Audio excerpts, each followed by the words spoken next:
ஏன் சின்மயி மேடம் அல்ல பாடியிருக்காங்களா பாட்டு? நல்லா பாடியிருந்தாங்க. இந்த படத்து டைரக்டர் யாருன்னு தெரிஞ்சுதான் பாடினாங்களா? அது கேள்வி இருக்குல்ல. தெரியுமா உங்களுக்கு? தெரியும். ஆமாம். இந்த இயக்குனர்னு தெரியாமல் பாடிட்டேன் அப்படின்னா அந்த இயக்குனருக்கு எவ்வளோ அவமானப்படுத்துகிற மாதிரி, எவ்வளோ மன உளைச்சல் உண்டாகிருக்கும். இந்த இயக்குனர் தெரிஞ்சா பாடியிருக்க மாட்டேன் அப்படின்னா ஒரு இயக்குனரை குறிப்பிட்டு நீங்கள் எப்படி தாக்க போச்சு? இது மோகன்ஜிக்கு மட்டும் இல்லை, தமிழ் திரையில் உள்ள ஒவ்வொரு இயக்குனருக்குமே அவமானம் அது. நீங்கள் எல்லாருக்குமே நீங்கள் அவமானப்படுத்த மாதிரி தான். நீங்கள் அந்த படத்தில் பாடினக்கா மன்னிப்பு கேட்கக்கூடாது. இந்த இயக்குனர் தெரிஞ்சிருந்தா பாடிக்கணும்னு சொன்னீங்களா, அதுக்கு மன்னிப்பு கேட்கணும். மன்னிப்பு கேட்கணும். நீங்கள் ஈஸியெல்லாம் ஒருத்தர் நீ அவமானப்படுத்தி போயிட முடியாது.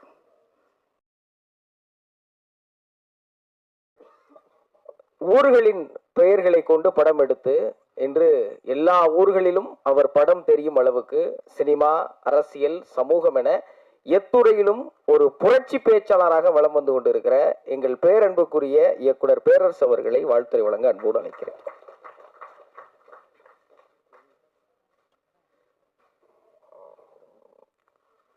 அனைவருக்கும் வணக்கம். முத்துக்குமரன் சார் முத்தறிஞ்சவர் இருக்கும்போது கத்தியின்றி ரத்தமின்றி நல்ல படம் எடுத்து வரும்போது எனக்கு ஊற்ற ஆரம்பிச்சு.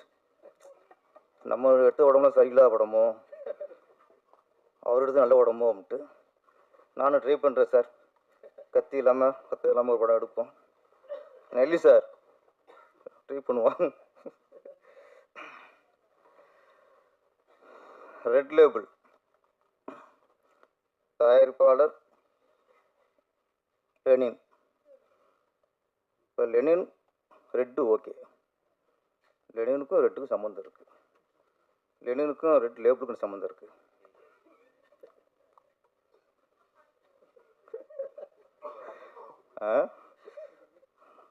நான் என்னடா ஓகே, சிவப்புக்கு ஓகே, லெனின் ஓகே.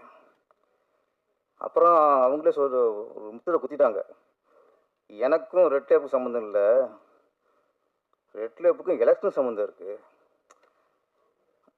அந்த எலெக்ஷன் முத்திரையை குத்திட்டாரு. அதுவும் ஒத்துக்க வேண்டியதான். எப்படி லெனினுக்கும் ரெட்டுக்கும் எப்படி சம்மந்தம் இருக்கோ, நம்ம ரெட் லேபிளுக்கும் எலெக்ஷனுக்கும் ஃபுல்லாக சம்மந்தம் ஆகிப்போச்சு. அது இல்லாமல் எலெக்ஷன் நடக்காது இப்போது. அதனால் ரொம்ப யோசிச்சு தான் டைட்டிலாம் வச்சுருக்காங்க.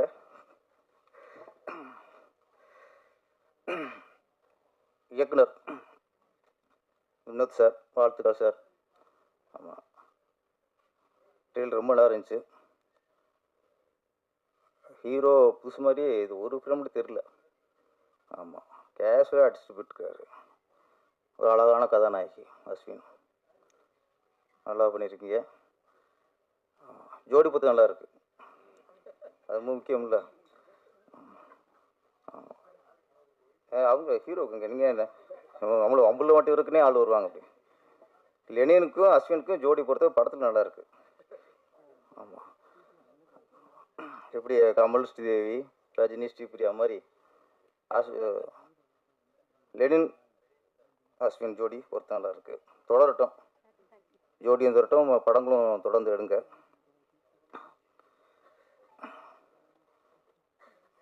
ரெட் லேபிள் தயாரிப்பட்ட கேட்டேன், என்னதான் படம்ட்டு. கதையை சொல்லவே மாட்டேங்கிறாரு, மலுப்புறாரு அப்படியே. ஆமாம், இல்லை சார் ஒரு கல்லூரி ஸ்டோரி அப்படின்னாரு. காதல் கதையா அப்படின்னேன். இல்லை சார் அதில் எலெக்ஷன் சம்மந்தப்பட்டது. உங்களுக்குள்ள அரசியல் கதையா? அதுவும் இல்லை சார், அது ஒரு த்ரில்லர். என்னதான் கதை? எலெக்ஷன் கதையும் இல்லை, கல்லூரி கதையும் இல்லை, காதல் கதையும் இல்லை.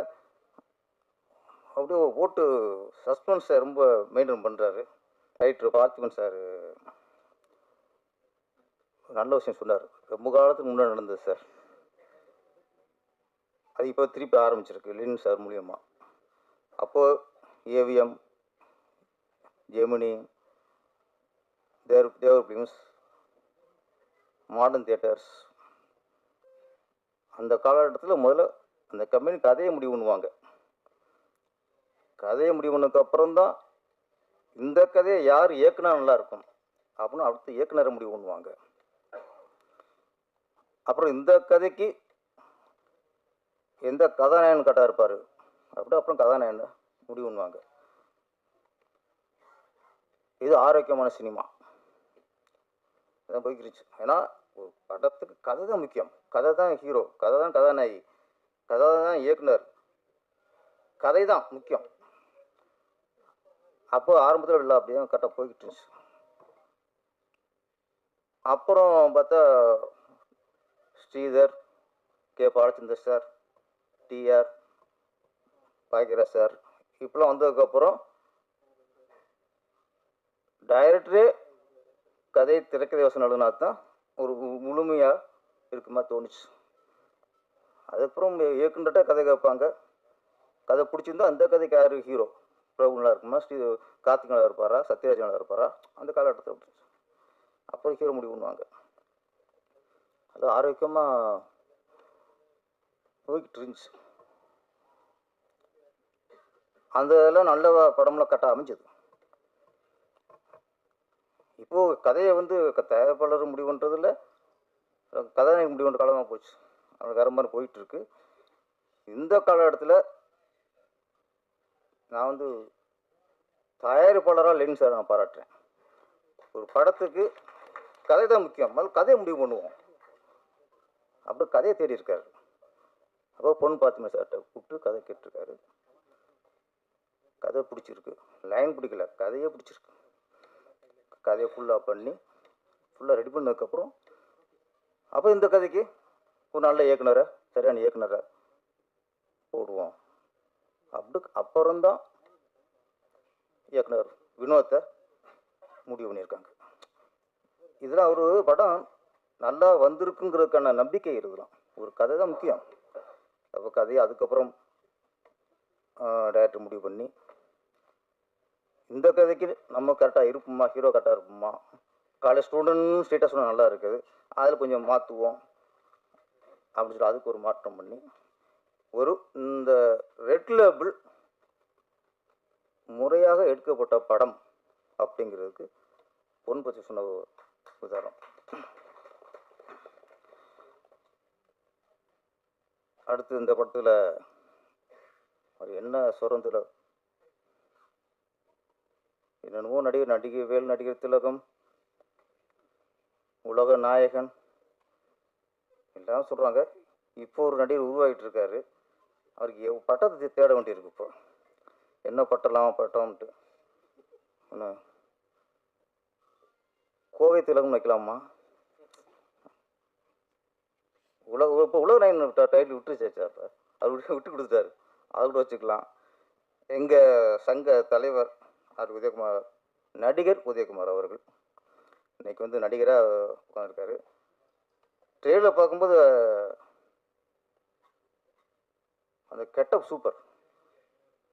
ரஜினி சாரோட உள்ள ஸ்டீலாக சீடு குடிச்சு பார்க்கல. அவரை கொஞ்சம் சீரியஸாக குடிப்பார். ரொம்ப தெனாவிட்டா அப்படியே கேஸில் சாஞ்சிட்டு அப்படியே வானத்துக்கு ஊதுறாரு, புகை விடுறாரு. புகையை மேலே வானத்துக்கு விடுறாரு.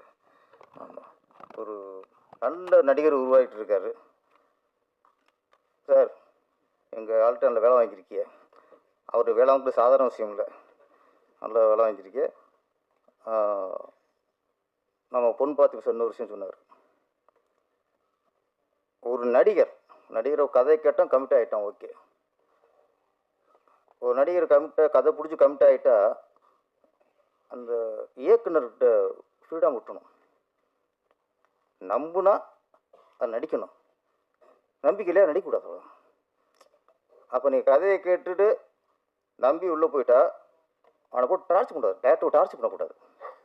அதை மாற்று, இதை மாற்று, இது ஏன் இப்படி ஷார்ட் இங்கேயே வைக்கிற, கேமரா அங்கே வைக்கிற, இது வந்து இயக்குற சித்திரவதை பண்ணுறது. கதை பிடிச்சா பிடிக்கணும், நடிக்காதீங்க, அவ்வளோதானே.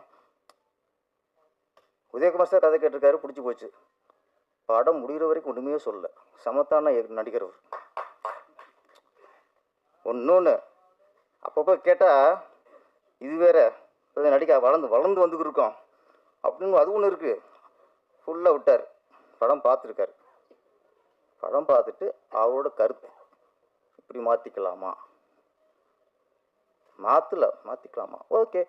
அவர் சொல்கிற மாற்றம் இயக்குனருக்கும் கதாசிரியருக்கும் உடன்பட்டுருக்கு.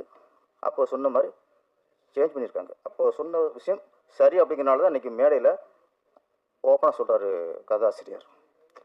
ஒரு நடிகர் வந்து இதான் கருத்து சொல்லலாம். ஷூட்டிங்லேயே சொல்லும்போது ரொம்ப இயக்குனருக்கு வந்து பெரிய தலைவலி ஆயிரும், குழப்பம் உண்டாயிரும். குழப்பம் உண்டாச்சுன்னா அது படத்தில் தெரிஞ்சுக்குவோம். அப்போ கரெக்டாக எங்கள் நடிகர் கரெக்டாக படம் முடிஞ்சு அதான் அனுபவம். அதான் சார் பொண்ணு பார்த்தீங்கன்னா சார் அனுபவம் சில போய் பக்கத்தில் வச்சுக்கணும். ஆமாம், அது சிலருக்கு நமக்கு யூஸ் ஆகும். அதனால் வளர வர இயக்குனர்லாம் உதயகுமார் கூட நடிக்க வைங்க. அப்படியே அவர் கருத்தையும் கொஞ்சம் கேட்டுக்குங்க. இன்னொன்று அவர் முடிவு பண்ணிட்டார். ஏன்னா இப்போ எலெக்ஷன் வருது 2026. ஒரு 5,000 படத்தில் நடித்து ஒரு ஃபேஸ் வேல்யூ உண்டாக்கிட்டு, அது ஃபேஷனாக போச்சு, ஒரு ஃபேஸ் வேல்யூ உண்டாக்கிட்டு அப்புறம் அரசியல் கட்சி ஆரம்பிக்கிறதா இல்லை இப்போ ஏதாவது கட்சிக்கு சப்போர்ட் பண்ணுறதாங்கிறது அடுத்த விஷயம். நடிக்கிறது அதுக்கு தான், வேற ஒன்றும் இல்லை. அவர் இன்னும் சம்பாதிக்கணும் அவசியமே இல்லை. இந்த எலெக்ஷன் முன்னாடி 5,000 படம் நடித்து ஒரு ஃபேஸ் வேல்யூ உண்டாக்கிட்டு அப்படி பொதுமக்கள்கிட்ட போய் ஓட்டு கேட்கணும். என்னங்க அதுதானே தலைவரே? ஓகே. எங்கள் சங்கத்தில் ஓட்டு கேட்டு போர் அடிச்சு போச்சு அவருக்கு. என்ன நீ மக்கள்கிட்ட போய் ஓட்டு கேட்கணும், அதில்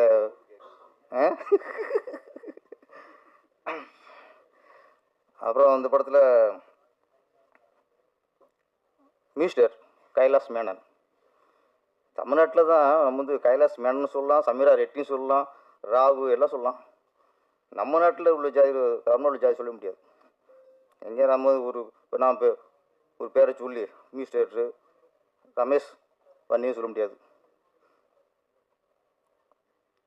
வினோத் தேவர்னு சொல்ல முடியாது. ஏன்னா எதுக்குன்னா அப்போ மலையாளத்தில் ஈஸியாக அது ஒரு கேஸில் இருக்குது. மேனன் அங்கே ரெட்டி, ஆந்திராவில் அதுவும் தப்பாகவே தெரில. இங்கே தப்பாக ஏன் தெரியுதுன்னா இங்கே ஜாதி வெறி ஆட்டி படைக்குது. ஜாதி வெறி இருக்கிறனால தான் ஒருத்தன் ஜாதி பேர் வச்சாலே இங்கே பிரச்சனையாக இருக்குது. இல்லை இங்கே கைலாஷ் மேனன் வந்திருக்காரா? ஓகே, வாழ்த்துக்கள். நாங்கள் உங்களை இங்கே சொல்லுவோம், நாங்கள் உங்களை பதில் பெருமை போகிறோம். கைலாஷ் மேனன் வாழ்த்துக்கள். பாட்டெலாம் நல்லா இருந்துச்சு. முக்கியமாக ஏன் சின்மயி மேடம் இல்லை பாடியிருக்காங்களே பாட்டு? ஆமாம், என்ன வரி என்ன?